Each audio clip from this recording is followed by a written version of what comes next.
ప్రకారం ఈరోజు నేను ఖట్టర్ గారితో ఉదయం రావగానే మాట్లాడాను ఫోన్లో. ఈరోజు ముఖ్యమంత్రి గారు ఈ రకంగా తప్పుడు ఆరోపణలు చేస్తున్నారు. సమస్య ఎక్కడ ఉంది అంటే వారు చెప్పినటువంటి అంశం ఏంటంటే మెట్రో 1కు కానీ మెట్రో 2కు కానీ మెట్రో 1కు ఎల్ఎన్ నుంచి తీసుకోవడం కోసము 13,527 కోట్లు మరి IRFC Indian railway finance corporation దీని ద్వారా వాళ్ళు లోన్ తీసుకుంటున్నారు. దానికి సంబంధించినటువంటి ఒక ఒప్పందము రాష్ట్ర ప్రభుత్వం ఐఆర్ఎఫ్సి మధ్యలో జరిగింది. ఏంటంటే ఫస్ట్ ఫేజ్ కానీ సెకండ్ ఫేజ్ కానీ మరి ఇప్పుడు ఉన్నటువంటి ఫస్ట్ ఫేజ్ ద్వారా కావచ్చు, లేకపోతే పూర్తి అయిపోయిన తర్వాత సెకండ్ ఫేజ్ ద్వారా కావచ్చు, టికెట్ల ద్వారా, అడ్వర్టైజ్మెంట్ ఏజెన్సీల ద్వారా వచ్చేటువంటి ఆదాయము ముందుగా ఈ 13,527 కోట్లు అప్పు తీర్చడం కోసము చెల్లించాలని చెప్పి ఒప్పందం కుదుర్చుకున్నారు. మరి దాని మీద ఒక రకంగా కొంత కేంద్ర ప్రభుత్వం కొన్ని సూచనలు చెప్పింది. దానికి రాష్ట్ర ముఖ్యమంత్రి అంగీకరించడం లేదని చెప్పారు. ఏంటి అంటే ఏదైనా దేశవ్యాప్తంగా ఏవైతే మెట్రోలు నడుస్తూ ఉన్నాయో అన్ని మెట్రోలు తీసుకున్నటువంటి అప్పులు కానీ రుణాలు కానీ ఏవైతే ఉంటాయో వాటికి ముందుగా చెల్లించరు. ఏదైతే రెగ్యులర్ మెట్రో ఆపరేషన్ మెయింటెనెన్స్ దీనికి ముందుగా వచ్చినటువంటి ఆదాయంలో చెల్లించాలి. ఆ తర్వాతనే రుణాలకు సంబంధించినటువంటి విషయంలో చెల్లించాలి మిగిలిన డబ్బులు. కానీ ఇక్కడ ఈ ఒప్పందంలో ముందుగా ఐఆర్టీసీకి చెల్లిస్తాం వచ్చినటువంటి ఆదాయంలో అన్నప్పుడు నేను ఒకటే ప్రశ్నించాను ముఖ్యమంత్రి గారికి, ఇది చాలా ఇబ్బందికరమైన సమస్య ఇస్తుంది. ఇప్పటికే మీ ఫేజ్ 1 కూడా నష్టాల్లో ఉంది. కాబట్టి ముందుగా ఆపరేషన్ మెయింటెనెన్స్కు సంబంధించినటువంటి దానికి ఫైనాన్షియల్ సిస్టమ్ ముందు ఫిక్స్ చేసుకోండి, వచ్చినటువంటి ఆదాయాన్ని దాన్ని ఖర్చు పెట్టండి, మిగిలిన ఆదాయము మీరు మరి రేపు సెకండ్ ఫేజ్కు తీసుకున్నటువంటి రుణాల విషయంలో కావచ్చు, ఫస్ట్ ఫేజ్ సంబంధించినటువంటి ఐఆర్ఎఫ్సికి సంబంధించినటువంటి 13,527 కోట్ల రూపాయలు కావచ్చు, దానికి మీరు సర్దుకోండి అని చెప్పాను. దానికి ముఖ్యమంత్రి గారు అంగీకరించలేదని చెప్పడం జరిగింది. ఇక్కడ ఈ చిన్న సమస్య దీన్ని చర్చల ద్వారా పరిష్కారం చేసుకోవాలి. అవసరమైతే రెండు ప్రభుత్వాలు, ఇక్కడ అర్బన్ డెవలప్మెంట్ మినిస్ట్రీ కావచ్చు, రాష్ట్ర ప్రభుత్వం కావచ్చు, దీన్ని మరి అధికారుల మధ్యలో కావచ్చు, ముఖ్యమంత్రి గారు మరి ఇక్కడ అర్బన్ డెవలప్మెంట్ మినిస్ట్రీ దగ్గర చర్చల ద్వారా కానీ దీనికి ఒక అంగీకారము ఆమోదయోగ్యం చేసుకోవాలి తప్ప ఇది ఎవరి మీదనో రుద్దేటువంటి ప్రయత్నం చేయడం ఇది మంచిది కాదనే విషయాన్ని నేను ఈ సందర్భంగా మనవిస్తున్నాను. తమ వైఫల్యాల నుంచి దృష్టి మళ్లించేటువంటి ప్రయత్నము ఈరోజు మరి రేవంత్ రెడ్డి గారు చేస్తూ ఉన్నారు.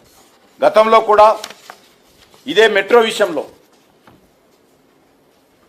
గతంలో ఉన్నటువంటి ముఖ్యమంత్రి కేసీఆర్ కూడా అలైన్మెంట్ మార్చాలని ఒక 3 సంవత్సరాలు ఇబ్బంది పెట్టడం జరిగింది. మరి ఇప్పుడు రేవంత్ రెడ్డి గారు కూడా తన దుందుడుకు విధానంతో మరి ఈరోజు కూడా అదే విధంగా వ్యవహరిస్తూ ఉన్నారు. ఇది ముఖ్యమంత్రి గారు రాష్ట్ర ప్రభుత్వము ఎప్పుడు కేంద్ర అర్బన్ డెవలప్మెంట్ మినిస్ట్రీతో చర్చలు జరపడానికి వచ్చినప్పుడు కూడా నేను వాళ్ళతో రావడానికి సిద్ధంగా ఉన్నాను. నాకు ఏ రకమైనటువంటి భేషజాలు లేవు. నాకు తెలంగాణ అభివృద్ధి జరగాలి, మా హైదరాబాద్ అభివృద్ధి జరగాలి, హైదరాబాద్ ప్రజలకు తెలంగాణ ప్రజలకు మేలు జరగాలి. దానికోసం మేము సిద్ధంగా ఉన్నాం తప్ప ఈ రకంగా మరి రేవంత్ రెడ్డి లాగా వితండవాదన చేయం. గతంలో కేసీఆర్ ఎక్కడైతే మాట్లాడారో నా పట్ల ఈయన అవన్నీ కూడా మళ్ళీ పరోక్షంగా ఆయనను మాట్లాడుతున్నాడు. కేసీఆర్ ఎట్లా అనలేదా, నేను అన్నానా?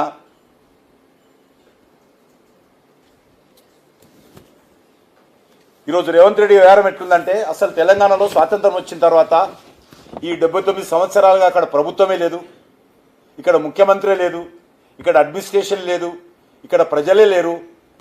నేను వచ్చిన ఈ 2.5 సంవత్సరాలుగానే ఇక్కడ ప్రభుత్వం ఉంది, ప్రజలు ఓట్లేశారు, ఒక ముఖ్యమంత్రి ఉన్నాడు అనే విధంగా ఆయన ఆలోచన చేస్తా ఉన్నారు. అది మంచి సాంప్రదాయం కాదు. ఈరోజు విమర్శించడం కోసం, మీ యొక్క వైఫల్యాలను కప్పిపుచ్చుకోవడం కోసం నా మీద తప్పుడు ఆరోపణలు చేస్తూ ఉన్నాడు. ఈరోజు ఒకటే అడుగుతా ఉన్నాను, మీరు ఇచ్చినటువంటి హామీలు ఏమైనా అని అడుగుతా ఉన్నాను. మీరు ఇచ్చినటువంటి 6 గ్యారెంటీలు ఎక్కడ పోయాయి? 420 సబ్ గ్యారెంటీలు ఎక్కడ పోయాయి?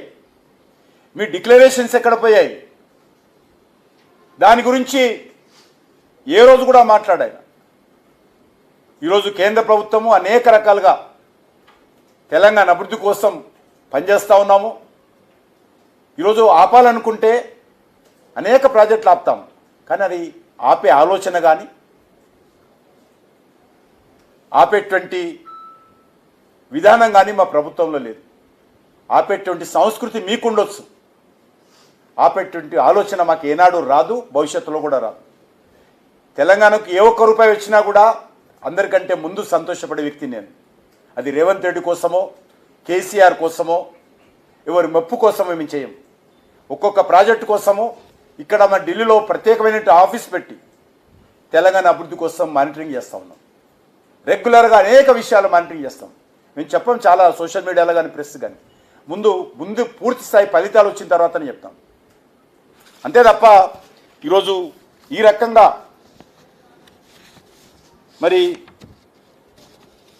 ఫైనాన్షియల్ ఫీజిబిలిటీ, టెక్నికల్ ఫీజిబిలిటీ విషయంలో రాష్ట్ర కేంద్ర ప్రభుత్వాలు చర్చించుకోవాల్సినటువంటి అంశాలు, చర్చించుకొని ఏకాభిప్రాయానికి రావాల్సినటువంటి అంశాలు మరి వాళ్ళు రాకుండా నా మీద రెట్టేటువంటి ప్రయత్నం చేయడము మంచిది కాదనే విషయాన్ని ఈ సందర్భంగా మనవి చేస్తా ఉన్నాను. నేను మరొకసారి ఈరోజు చెప్తున్నానంటే రేవంత్ రెడ్డి కోసం చెప్పడం లేదు, తెలంగాణ ప్రజల కోసం చెప్తా ఉన్నాను. తెలంగాణ ప్రజలకు ముఖ్యమంత్రి గారు ఒక తప్పుడు సందేశం ఇచ్చేటువంటి ప్రయత్నం చేస్తున్నారు కాబట్టి, ఒక తప్పుడు సమాచారాన్ని ప్రసారం చేసేటువంటి ప్రయత్నం చేస్తున్నారు కాబట్టి నేను ఈ రకంగా తెలంగాణ ప్రజలకు నేను విషయాలు చెప్పేటువంటి ప్రయత్నం చేస్తున్నాను తప్ప ముఖ్యమంత్రి గారు కాదు. కానీ ముఖ్యమంత్రి గారు కూడా ఇప్పుడు ఒకటి చెప్తా ఉన్నాను, మీరు ఎప్పుడు రావాలనుకున్నా, ఎప్పుడు కేంద్ర అర్బన్ డెవలప్మెంట్ మినిస్టర్ గారితో కలవాలనుకున్నా నేను మీతో రావడానికి, తెలంగాణ ప్రభుత్వం తరఫున మీతో కలిసి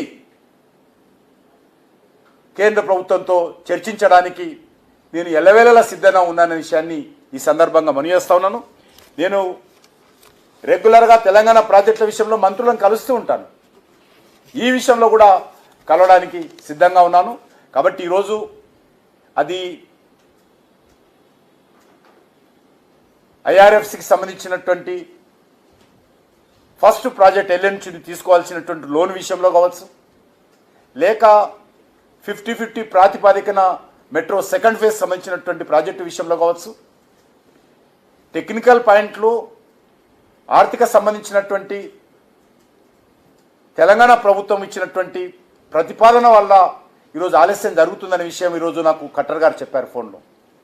అంతే తప్ప మేము ఆపేటువంటి పరిస్థితి లేదనే విషయాన్ని సందర్భంగా మనవి చేస్తున్నాం.